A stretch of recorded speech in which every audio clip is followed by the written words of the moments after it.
Oke, bismillahirrahmanirrahim. Assalamualaikum warahmatullahi wabarakatuh. My name is Safira Putri Sukandar, from Tarbiyah Faculty, majoring in Education Management, from Group 3, and I would like to review some material about English debate from Thursday, January 25, 2024. Pada hari Kamis tanggal 25 Januari 2024, yaitu materi English debate dengan Astor Kak Naila Fadila Tunisa dan juga tutor Kak Raffi Fadlur Rahman. Jadi pada materi ini pada hari sebelumnya juga pada hari Selasa sebelumnya juga telah dijelaskan bahwa apa itu debate in English. What is debate in English? Debate is to argue about, especially in a formal manner. The goal of debate isn't to win but to learn how to make strong arguments. Jadi dalam debat ini kita diajarkan untuk bukan hanya untuk mengeluarkan argumen, bukan siapa yang bakal menang, tapi kita diajarkan untuk belajar bagaimana cara membuat argumen kita itu menjadi kuat, baik dari kubu pro dan juga kubu kontra. Dan there are some terms in debate. The first is motion, proposition, so opposition, rebuttal, point of information, speaker, adjudicator, and timeline. So setelah ini saya akan memberikan contoh dari video debat antara saya dan juga teman saya, yaitu Ainun Nisa Rosiana.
Bismillahirrahmanirrahim. Assalamualaikum warahmatullahi wabarakatuh. Before beginning to explain about my argument that I disagree with this point that should universities provide free tuition for all students. Okay, why do I disagree with this point? Because there are some reason that we have to push this point in the universities. The first is about financial sustainability. Offering free tuition for all students may strain university budgets, potentially leading to a decline in educational quality, reduced resource, and limitation on necessary infrastructure improvement. So, next is about misallocation of resource. Implementing free tuition might divert resource away from more critical areas of education, such as faculty development, research funding, and maintaining up-to-date learning materials and technologies. So next is about failure perception. When education is provided for free, there's a risk of diminishing the perceived value of the education received. Students may not fully appreciate the opportunity and may be less motivated to make the most of their academic experience. So next is about overcrowding and diminish quality. A surge in enrollment due to free tuition could lead to overcrowded classroom, increased student to faculty ratios, and a decline in the overall quality of education due to strained resource. So next is about potential for abuse. The absence of tuition fees might attract individuals who are less committed to their studies, leading to a higher dropout rate and a less focused learning environment. So, next is about impact on other sectors. Funding free tuition might necessitate cuts in other important sectors, such as healthcare or infrastructure affecting the overall well-being and development of society. So next is about less incentive for academic excellence. Without the financial incentive tied to tuition, there may be a decrease in motivation for students to strive for academic excellence, potentially affecting the overall level of achievement and competitiveness. So next is about alternative funding challenges. Relying solely on government funding to support free tuition could lead to challenge in budget allocation and potential instability, especially during economic downturns. So next is about potential for wasteful spending. In the absence of tuition revenue, universities might struggle to manage funds efficiently, potentially leading to wasteful spending and inefficiencies. So next is about reduced autonomy for institutions. Institutions may face increased government control and regulation in exchange for funding, limiting their autonomy and potentially hindering academic freedom. So, next is about impact on private institutions. Free tuition in public universities might lead to a decline in enrollment for private institutions, potentially affecting their sustainability and reducing overall diversity in higher education. So, it's about international student disincentive. Free tuition might discourage international students who contribute significantly to cultural diversity and bring additional revenue to universities. So, next is about limited focus on vocational training. A focus on free tuition for traditional academic programs may neglect vocational and technical training, which plays a crucial role in meeting the demands of diverse job markets. So, next is also about regional disparities. Implementing free tuition uniformly across regions may not address specific needs and disparities, potentially leaving certain areas with insufficient resource for education. So, next is also about unintended consequence for affordability. Despite free tuition, students may still face financial challenges related to living expense, textbooks, and other associated costs, which can create barriers for some individuals. So, it's also about potential for great inflation. To maintain a positive image, institutions may be tempted to inflate grades compromising the integrity of academic evaluation. So, next is about impact on non-traditional students. Free tuition policies may not adequately address the needs of non-traditional students, such as adult learners or those pursuing education part-time. So next is about delay in workforce entry. With no financial pressure to graduate quickly, students may delay entering the workforce, potentially affecting overall productivity and economic growth. So, next is about insufficient preparation for financial realities. The absence of tuition may shield students from the financial realities they will face in the professional world, potentially leaving them unprepared for managing their finance after graduation. So, and the last is also about potential for dependency. Students accustomed to free education may develop a dependency mindset, expecting societal support without fully appreciating the value of self-investment in education. So that I disagree with this point that should universities provide free tuition for all students, and then the answer is no. The university shouldn't provide free tuition for all students because it gives more the bad influence to the universities and also to other academic places. And that's the argument for me. Thanks. Wassalamualaikum warahmatullahi wabarakatuh. Baiklah, berikut tadi adalah contoh debat antara saya dan juga teman saya sebagai kubu kontra, teman saya sebagai kubu pro. Dan sekarang saya akan menjelaskan sedikit lagi tentang bagaimana debat how is English debate. Jadi debat dalam bahasa Inggris mengikuti beberapa tata cara umum. Yang pertama ada fase pembukaan, di mana setiap tim memperkenalkan diri dan menyampaikan argumen utama. Jadi baik dari kubu pro dan kubu kontra di awal menyampaikan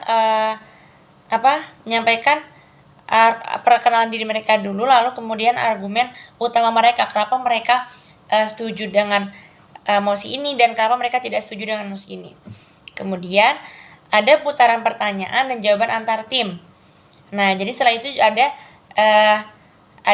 putaran di mana salah satu kubu memberikan pertanyaan dan kubu lainnya menjawab pertanyaan tersebut.